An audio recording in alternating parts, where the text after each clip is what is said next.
Welcome back to the video. You already know. Reacting to people prospecting. Wait, where did I find that video? Fuck. Gold miner reacts to fake prospecting videos. Okay, here we go. Good morning or good afternoon, everyone. Welcome if you're new here. My name is Polly. Today, we'll be diving into a video that has been requested many times, and that is to give my take on some of these popular yet fake gold hunting videos. The reason I'm doing this isn't because I'm mad or I want to make you guys not watch their videos, but it's just to give respect to the actual world of prospecting, and how difficult and challenging it really is. Now, let's get into it. So, first of all, gold prospecting is a fun and exciting hobby once you learn all the ways you can locate and extract the beautiful stuff. Some people dedicate their entire lives trying to find the life-changing deposit of gold, as some would call the mother lode. And unfortunately, most people fail.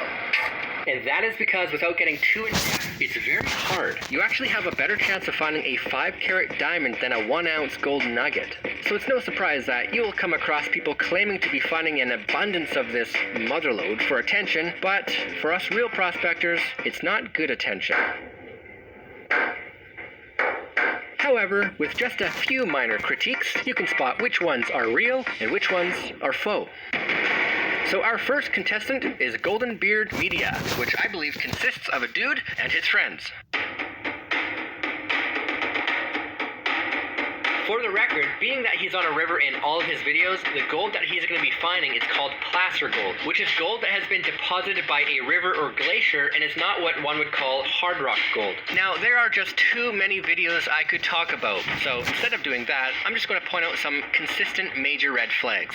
Number 1, item location. Although tiny specks of gold can be found laying with sand, if these were real placer gold nuggets of that girth, they would not end their millions of years traveling and dragging along that bedrock only to land in a pile of sand or inside some vegetational soil. Great for growing vegetables. Chances are they would have dug themselves so deep within the first couple of years that they would either be wedged in some bedrock crevice or way down deep stuck in the clay, like this monster gold nugget that was found in Australia.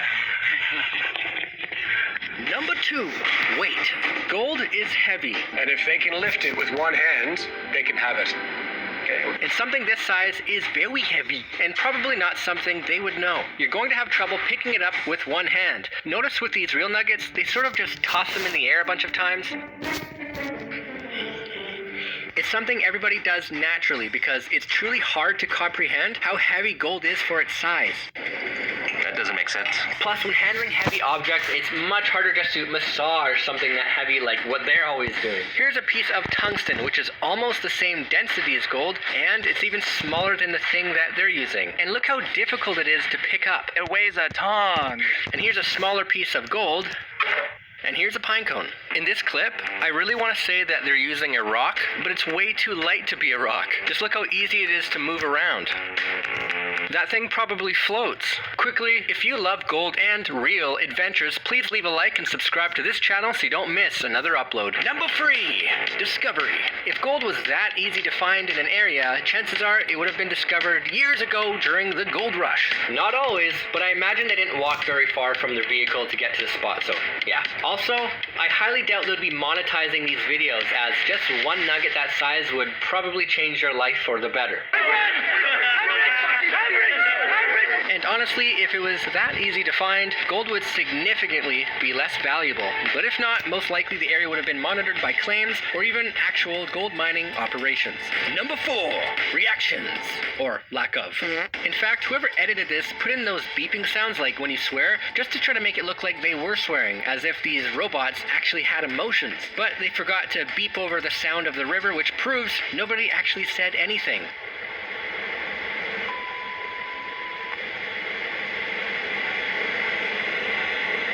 Anytime somebody's found a nugget, they're pretty excited. Frick! Oh my gosh! Now if they found a bigger nugget, they're even more excited. Guys, this is... Oh my god! Look what we just found! Dude, this is amazing! But not any of these folks, simply because they're not real. And if they were real, they certainly didn't find it. Number 5, material. Most of what they're using resembles rocks, but the pieces that do resemble some type of metal do actually go off with a metal detector, which in my opinion could be aluminum from the beer cans they melted after celebrating all the views they're getting on their videos. Yay! I'm slightly jealous. But then again, still way too light. Here is what aluminum looks like, and here's what it looks like with gold color. Pretty close, huh? And here's a pine cone. The secret of this gold nugget is Krylon Pink. It also wouldn't be hard just to hide a little piece of tinfoil underneath the sand and just get that shot where you hear the detector going off, but my opinion. Number 6, publicity. If you were actually finding gold nuggets this big, it would probably end up on the news, like all the other famous nuggets. It would be such a big deal. You would be freaking out. I know I would be. You would be calling your friends, maybe posting it online, but maybe not. It would just be very hard not to get the word out. However, if you were smart about it, you could keep it a big secret and keep this amazing discovery away from everybody else, which does happen. But then again, if you wanted to cash it in, you would have to get it authenticated and then place on the market, which in no time would be hitting them headlines. You could also get somebody else to do the dirty work for you to keep your name anonymous. However, that nugget would still get attention and you would at least see it online somewhere. Something else that they wouldn't be doing for attention is uploading it on YouTube. Which brings me to number 7, hiding their identity. They don't show their face, they don't show their eyes, and they don't speak. They actually use some type of voiceover. I think I found it.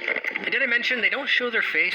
It's okay not to show your beautiful face. I know other channels out there that don't show their face. And in fact, this channel, I used to not show my face. When I did, I wore a dumb mask. But there is enough evidence here that suggests they aren't just camera shy. Stuff. There are cuts in the frame before discovering the items. The surface of whatever they're using resemble fragile rocks and or sometimes aluminum, breaking into not so solid bedrock only to cut the frame and discover a piece of plaster gold that wouldn't actually be found there unless it's hard rock gold or it's in a deep crevice, which it is not. And even using cheap no-name metal detectors that wouldn't find anything that deep. I also left a comment on one of his videos and I said, let's collaborate. I just ordered 9 pounds of aluminum. And to my surprise, he deleted the comment. We could have been friends.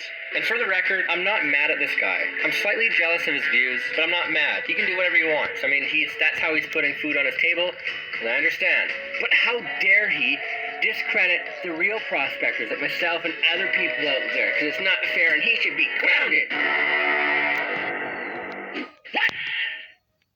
Our next guest is definitely not going to take as long, as I've already covered most of the things that this guy's doing as well, except there's jewelry.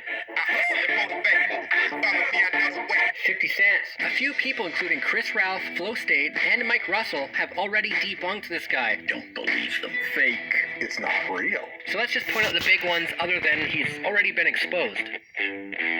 There's so much wrong with this. So this is clearly just a broken piece of rock. It's not even round, it's not worn, there's nothing about it that says gold other than the spray paint that's on it. In fact, they spent more money on that spray paint than what that rock is worth, but they're not doing it for that, they're doing it for the views, and obviously this guy has views, so it's worth it for him.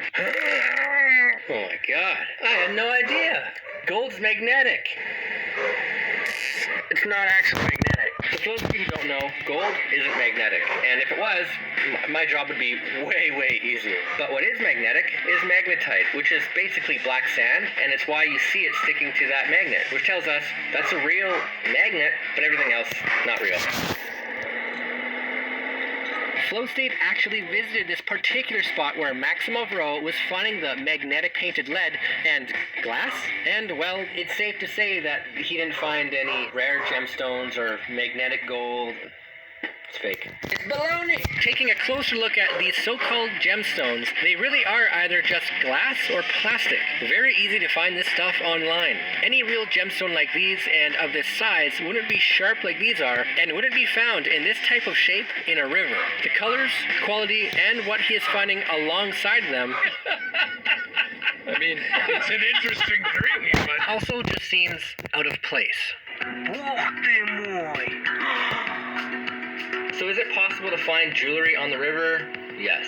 This much jewelry in that capacity, no. It is very, very unlikely you're going to find that much jewelry in that kind of space on a river. It is more believable to find it on a popular beach where people are drinking and partying and such rather than a flowing river, because the way things deposit on a river versus a beach are very different. On a beach, when things get buried, it's going to settle. The waves are going to hit it and go back and forth, and it's just going to sink, and eventually it's just going to settle. Whereas in a river, if you have a necklace that falls into the river, that river is going to be constantly pushing it. It's going to be dragging along, but also because it's heavy, it's going to be sinking and going to get tangled, and it's just going to disappear. So the whole fact that he finds all this in one area with no problem at all is baloney. So some red flag trends that we're starting to see in all these videos are ridiculous finds, hiding their identity, wrong weight, wrong location of items, wrong material, no reactions, hiding comments, using the same items twice, and a bunch of other stuff. Now, these are just 2 out of the handful of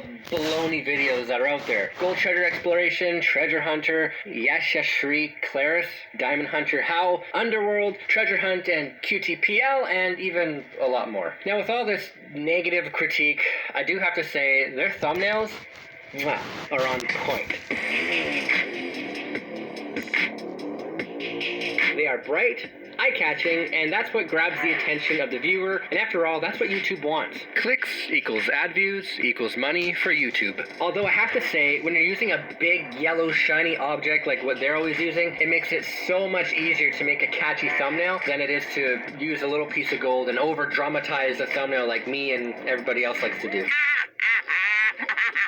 What upsets me the most isn't that these people are making an income from these videos. It's that they're giving people a false expectation of what gold prospecting really is. Myself and others dedicate our entire lives to creating genuine and real content for viewers. It just sucks that these people who know nothing about prospecting are luring these people with catchy thumbnails and fake finds only to educate them on nothing, because they really know nothing. And in contrast, it doesn't only make our videos look bad, but it makes it look like we don't know what we're talking about and we don't know how to find gold. And what actually makes me sad is if you read some of these comments, these are genuine people asking real questions about prospecting, and unfortunately they will never get the answer from these guys. YouTube doesn't care what's real or what's fake, as again, clicks equals ad views equals money for YouTube. Now I could absolutely make this video a 5-hour long video discussing all these channels that are fake and why they're fake.